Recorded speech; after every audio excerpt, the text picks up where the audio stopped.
This is Rob with Florida's Coolest Air Conditioning. We're going to go over how to clean out your drain.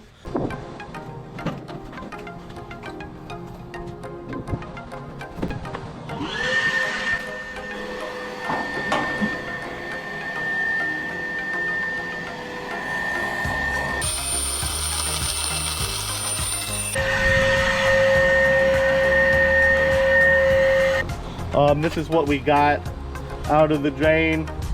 This one's pretty clean. We actually maintenance this one every 6 months, so it is really important to actually backfill the pipe. It's called priming it. If you don't do that, it will not drain properly.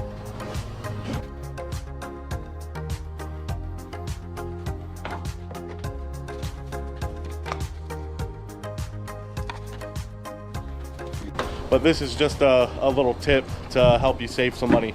Thank you.